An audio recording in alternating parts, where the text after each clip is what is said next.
The amazing journey I went on with my boys, Llewellyn setters Hank and Dash, actually began many years ago out of frustration. Like many husbands who enjoy the outdoors, I wanted my wife Karen Ann to join me on my bird hunting trips, so I arranged for shooting lessons to get her comfortable with a shotgun.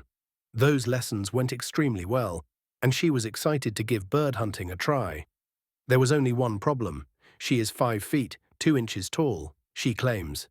At the time, my bird dog was a lovable and hard-working Labrador retriever. If you know bird dogs, you know that a Labrador is a flushing dog. When he picked up bird scent, his instinct was to pick up his pace and chase down the bird to get it to flush. Try as she might, Karen Ann just could not keep up with a flushing dog in the field. It was frustrating not only for her, but also for me. When it came time to look for a new hunting dog, I decided that if Karen Ann were going to enjoy hunting the uplands with me, I had to switch to a pointing breed dog that would allow her to take her time and walk up to a point without being out of breath from trying to keep up. With that thought in mind, I researched all of the pointing breeds and settled on the Llewellyn setter because of its reputation of being a great dog for walking hunters. So, on January 15, 1993, Henry Prince of Paws, Hank, arrived at the Delta Airlines cargo building at the Portland, Oregon airport. He was 7 weeks old and, except for his brown ears, white all over the rest of his body. His beautiful chestnut ticking wouldn't show up for several weeks. He and I started his training the very next day, and from January through the summer and early fall, I trained him every day. He was 9 months old when I took him to Montana to open the bird season. I wasn't sure what to expect, but his performance on Hungarian partridge showed me that he was going to be something special.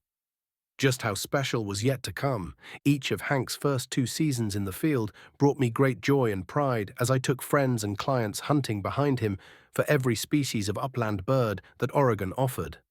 I was constantly receiving gifts, bottles of wine, and letters of gratitude from those who had enjoyed hunting behind Hank. Then it came to me. I had spent most of my adult life as a singer and local as well as regional television personality in Oregon. With my degree in speech communications, I was comfortable in front of any audience, including television. At the time, there were no outdoor television shows that featured a bird dog as the star. The concept of hunting with Hank turned into a reality when Karen Ann and I spent several $1,000s to produce a pilot show starring the Prince of Paws. That pilot was recorded and edited in the late winter of 1995. Along with a marketing package, the videotape was sent to what was then the Outdoor Life Network. In the spring of 1996, the program director for the network called while we were on vacation in Florida and ordered 7 episodes to air in January of 1997. We were off and running. 6 years and 65 episodes later, I retired Hank from television while he was still hunting strong and looking beautiful on point. It was one of the hardest decisions I ever made. He was enormously popular. During those years, he and I made many appearances at sporting events around the country, and it was always the same. "Hey, look, there's Hank," was a common refrain from people walking down the aisles of those events and heading toward our booth. It truly amazed me to realize the impact he had on viewers. When I began his television series, I expected he'd have fans, but I was not prepared for the overwhelming outpouring of love and affection he generated from his viewers. After I retired him from television, I presented his official portrait to the National Bird Dog Museum in Grand Junction, Tennessee, where he became the first television bird dog so honored. But I wasn't done with bird hunting on television just yet. I had asked for a male pup out of Hank's final litter, and in 2001, at 7 weeks of age, Hank's dashing bondhu, Dash, arrived. He looked just like his dad, and I knew he was going to become a special part of my life. Not only was he Hank's son, but he had also been born on my birthday, December. Fortunately, the network wasn't done with our style of show either. As soon as I told the program director that I had one of Hank's sons, he immediately requested more shows. Knowing I had to get him ready to tape shows the next fall, I began his training immediately. All through the late winter, spring, and summer, Dash and I worked on his field commands under the watchful eye of Hank. I even used Hank several times during the late stages of training to show Dash certain aspects that he needed to master.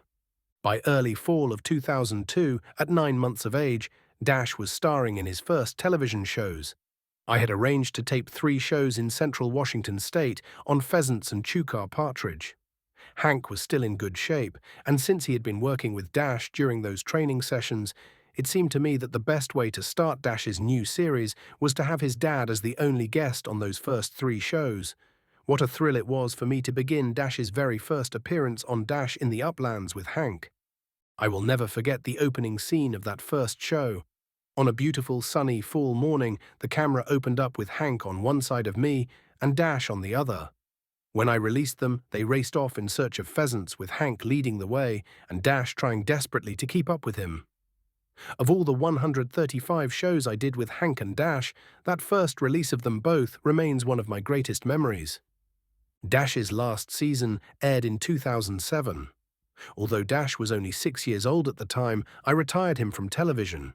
It just felt like it was time to let others tell their outdoor adventures.